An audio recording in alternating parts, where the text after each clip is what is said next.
Gracias. ¿Quién de vosotros ha visto estas películas? ¿Quién las reconoce? A ver, manitas arriba. Me imagino que todos, o una, o seguramente las dos.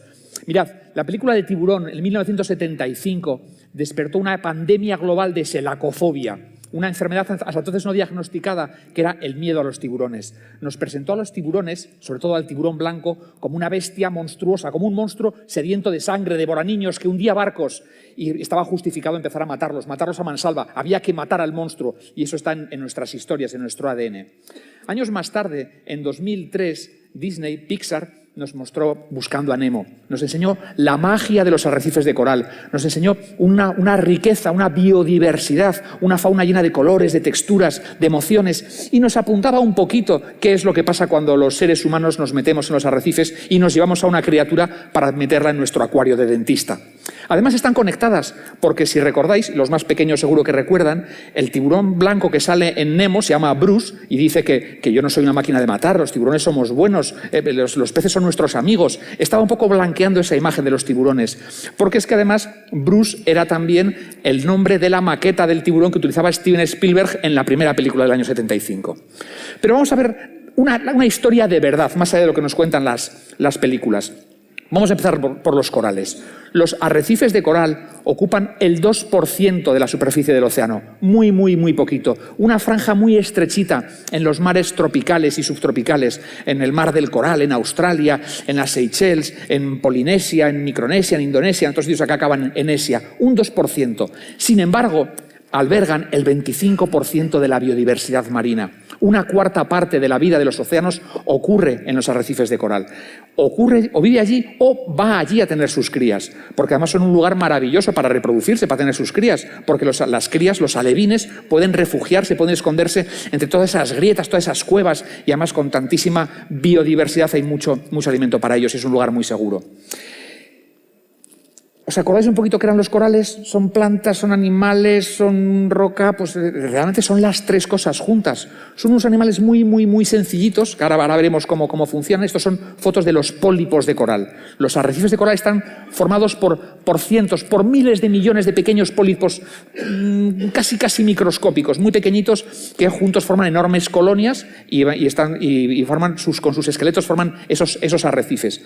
Esa es la parte animal. La parte vegetal es que viven en simbiosis con una alga, la alga simbionte, la zoosantela, que a través de la fotosíntesis les da los nutrientes que ellos necesitan y a cambio se beneficia de lo que producen los corales. Y son roca porque yo creo que además esto, si recordamos aquellas clases de biología, los pólipos, que por cierto están hace 540 millones de años en los océanos, antes que los pulpos, que los calamares, que los cangrejos, que los peces, que los tiburones, antes que los dinosaurios de Parque Jurásico, estaban los pólipos de coral creando esas estructuras. Son muy sencillitas, unos tentáculos que cogen partículas de alimento y las llevan a un tubo que ni siquiera es boca, no tienen cerebro, no tienen pulmones, no tienen órganos, y luego sale por abajo algo que aprovecha ese alga y generan un esqueleto de carbonato cálcico, que es esa parte de roca, que es lo que queda cuando el animal se muere y crea otro pólipo encima. Así que son planta, animal y roca al mismo tiempo. Súper sencillo, pero vitales. Mirad, esta es la gran barrera de coral australiana, que es donde vivía Nemo. Es la mayor de todas. Ocupa toda la costa noreste australiana, aproximadamente 340.000 kilómetros cuadrados, es decir, un 60% de la superficie de España, 2.000 kilómetros de largo, unos 200 o 300 de ancho en las partes más anchas. No es la única, es la más conocida. Luego está otra, que es la que os voy a hablar ahora de ella, que es la barrera de coral de los Cayos de Florida. Esta es la tercera más grande del mundo. Empieza en Key Biscayne, Cayo Vizcaíno, que os sonará porque Rafa Nadal le pega ya de vez en cuando y siempre gana, y llega hasta Cayo Hueso, Key West. Los españoles le llamaron Cayo Hueso porque cuando llegaron había muchos huesos y fue una forma muy fácil de encontrar el nombre. Como hueso y west suena igual y está hacia el oeste, por los ingleses dijeron Key West. Key West, Cayo Hueso. Al final hay casi 400 kilómetros de cayos, de islas de coral unidas entre unas carreteras, y esta es la tercera mayor barrera de arrecifes del mundo. ¿Por qué os voy a hablar de esta ahora? Porque en los últimos 40 años ha perdido el 98% de su tejido vivo. Solo queda un 2%. Y es directamente relacionado con la actividad humana. Somos los seres humanos, los así llamados Homo sapiens, los que hemos acabado con la barrera de coral, con la de Florida y con otras muchas. Miami ha crecido mucho, Miami Vice, mucho turismo, mucho impacto medioambiental, muchas naranjas, mucha fruta, mucho ordenar el tráfico de las aguas residuales, que luego no se depuran tan bien, y eso ha ido matando el arrecife hasta que no quede prácticamente nada. Seguramente habéis oído hablar del blanqueamiento de los corales, de cómo los corales se blanquean. Los corales se blanquean cuando se muere el alga, ese alga que vive con ellas. No significa que el arrecife esté muerto, pero significa que está muy malito, porque ya esa fotosíntesis, ese oxígeno que le daba el alga simbionte ya no le está llegando, y si no lo remediamos acabará muriendo, y lo que queda en esa foto blanca es el esqueleto, ese exoesqueleto de un coral que está ya muerto. Y si se mueren los corales, pues los animales que están allí ya se van y toda esa biodiversidad se pierde. Mirad, en 1971, más o menos también hace 50 años, yo es la primera vez que me asomé al fondo del mar, con unas gafas muy parecidas a estas, más o menos casi de este tamaño. No fue en Australia, fue en el Mar Menor, en Murcia, otro mar que está muerto, que hemos matado por el impacto de la actividad humana. Y sí que recuerdo perfectísimamente aquella primera vez que me asomé debajo de la línea de la superficie. Dicen que las emociones son el superglue de la memoria. Desde luego debió ser muy emocionante porque lo recuerdo vivamente. Porque además vi un caballito de mar y luego había una estrella de mar y montones de pececitos que yo creo que tan curiosos ellos hacia mí como yo hacia ellos, que se acercaban hacia mí. Y ese día supe que quería estar debajo del agua, que donde más a gusto me sentía era debajo del agua. Y por suerte pues he podido practicarlo. Lógicamente luego me emborrachaba con los documentales de Cousteau y del Calipso y todo lo que tenga que ver con el mar.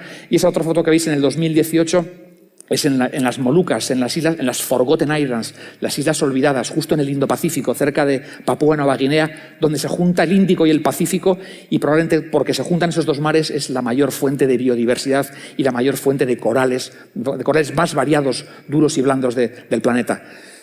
Teóricamente son las islas olvidadas, pero también ahí hemos encontrado mucho plástico, mucha pesca con explosivos, muchas redes perdidas, en fin, bastante impacto humano.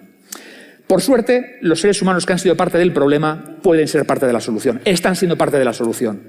Y os presento al doctor Vaughan, como el de los cursos de inglés de la radio y de la tele. Este es el fundador de una fundación, Plant a Million Corals, plantar 1 millón de corales, que tiene su base ahí en Florida. Trabaja en las Bahamas, en el Belice, en Aruba, en otros lugares del Caribe. Hay otras fundaciones por el estilo en Australia que lo que están buscando es plantar corales, replantar corales. Eso mismo que hacemos en España en los bosques quemados, bueno, en España, en el mundo, sobre la superficie, en los bosques quemados, en la desforestación, de recuperar plantas y árboles, pues se pueden plantar los corales. Es algo más complicado y os voy a explicar cómo se hace, cómo la tecnología está sirviendo para restaurar la parte del planeta que no vemos, la parte que está por debajo de la superficie del océano. Hay mucho trabajo de campo debajo del agua, hay mucho trabajo de campo también en institutos oceanográficos, como este de la fotografía, que tiene ahí sus tanques, sus piscinas, sus laboratorios. Y todo empieza por el principio, empieza por el desove de los corales, la reproducción de los corales. ¿Os habéis preguntado esto qué es medio animal, medio planta, medio roca? ¿Cómo se reproduce con esos tentáculos? Bueno, todo el arrecife se pone de acuerdo para que un día determinado, suele coincidir con la luna llena de agosto, septiembre, más o menos con el equinoccio de verano, con una luna llena, tiene que ocurrir siempre el mismo día, a la misma hora, porque si unos corales desovan el martes y otros el jueves y otros el sábado, no se encontrarían, porque ahí lo que cada uno lanza su gameto masculino, gameto femenino, en nuestro idioma óvulos y espermatozoides, los lanza la corriente y ahí se juntan en el gran azul y se fertilizan, caen y se aposentan en el arrecife. Lo que están haciendo estos científicos es que unos días antes van con unos escáneres 3D a ver qué corales están embarazados, a ver si tienen gametos o no tienen gametos, y les ponen unas enormes bolsas para recoger esos gametos, esos óvulos, por entenderlos. Una vez que esa misma noche los han recogido, están pendientes y toca ir a bucear todas las noches a ver el día que ocurre, lo llevan al laboratorio y empieza un trabajo fascinante de fecundación in vitro. de polinización cruzada, de juntar gametos masculinos y femeninos de distintas variedades. Porque claro, las que se ocurren justo en ese arrecife ya sabemos lo que va a pasar con ellas, pero están buscando especies más resilientes al cambio climático, que soporten mejor la acidificación de los océanos y especies con aguas más cálidas. Traen gametos de Bonaire, de Curazao, de Aruba, de Puerto Rico, de sitios en los que el agua es más cálida para hibridarlos. Lo mismo que hemos hecho siempre con las especies de perros, con las razas de perros y con las razas de vacas y con las de gallinas, para que sean más productivas o más resistentes. Lo que nos enseñó Mendel con los guisantes lisos y rugosos y los ratones blancos y negros. Bueno, pues toda esta ingeniería genética, analizar el ADN para seleccionar aquellos fenotipos, aquellos genotipos que sean más resilientes y más fuertes. Luego llega el momento de llevarlos al océano. Una vez que se han criado en esos laboratorios, se llevan al océano. Es muy importante que estén en mar abierto, que se aclimaten a sus condiciones. Ojo, estos lugares parecen árboles de Navidad, son ramas de coral que están creciendo, son súper secretos porque habría mucha gente muy interesada en ir a llevarlos para luego venderlos a la industria de los acuarios, una industria que mueve muchísimo dinero. Y luego llega el momento de plantarlos en el arrecife. Y esto lo estuve haciendo yo con mis hijas el año pasado en enero, este año en enero, y la verdad es que fue una experiencia absolutamente emocionante. Estar debajo del agua, te dan primero un cursillo de cómo hacerlo, de cómo hay que taladrar la roca, a veces con una piqueta, a veces con epoxi, y se van plantando estos corales. Cuando al cabo de una mañana de trabajo bastante agotadora te encuentras con que hay 200, 300 arbolitos plantados, es pues como ver que donde antes no había un bosque, que empieza a ver esas semillas verdes. Y se ven un poco estos medallones que estáis viendo aquí, estos están plantados con epoxi. A veces se crean estructuras que permitan que los animales se escondan por debajo. No tenemos cientos de millones de años para volver a crear toda esa ciudad desde los cimientos, y esto ya permite que la biodiversidad vuelva y que esos alevines vuelvan a reproducirse y a esconderse y a crecer en ellos, y que circule también el agua, los nutrientes, etc.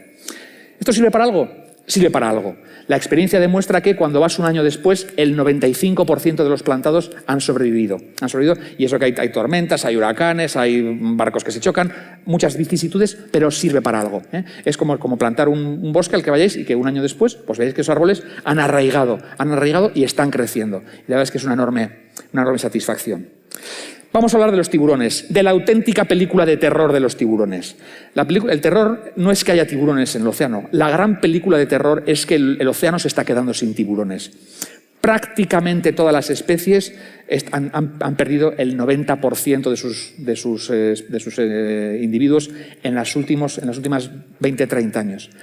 Por la pesca industrial y sobre todo por el finning. El finning es aleta, se pesca el tiburón, se le cortan las aletas y se tira al mar, como estáis viendo de aquí. Todavía vivo, pero claro, se muere enseguida, sin aletas y sin cola. ¿Por qué? Porque las aletas es lo que tiene un gran valor en la cultura china. Habréis oído hablar de la sopa de aletas de tiburón. No es que sea especialmente nutritiva, no es que esté especialmente rica, pero es una delicatessen gourmet. Es un poco como las angulas en nuestra civilización. Parece que cuando alguien rico quiere agasajar a alguien o quiere dar un banquete corporativo, sopa de aletas de tiburón, para que demuestre el poder que tiene, el poder económico, porque esto no va de potencia sexual ni cosas de esas, esto va de tengo mucho dinero y me puedo permitir esto. Y claro, esto hace que, como hay demanda, pues que haya flotas enteras de barcos, y algo que a lo mejor no sabéis es que España es el segundo exportador mundial de aletas de tiburón, y cada lunes y cada 2 días salen de los puertos de Algeciras y Vigo contenedores llenos de aletas de tiburón. ¿Os acordáis del tiburón blanco, come hombres, devora niños, que hunde barcos? Pues aquí os presento a Big Blue. Big Blue es el tiburón blanco más grande del mundo, fotografiado vivo, es una hembra. Esta que está ahí tan redonda es porque está embarazada, va a tener un bebé. No es que se haya comido muchos niños, es que va a tener bebés.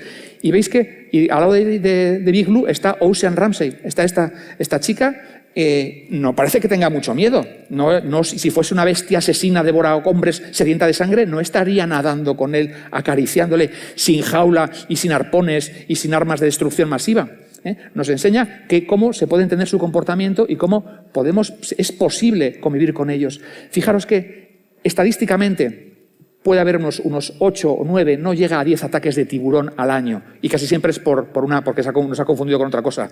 A cambio, los seres humanos matamos 100 millones de tiburones cada año. De verdad que en este momento el milagro es encontrarse un tiburón en el océano.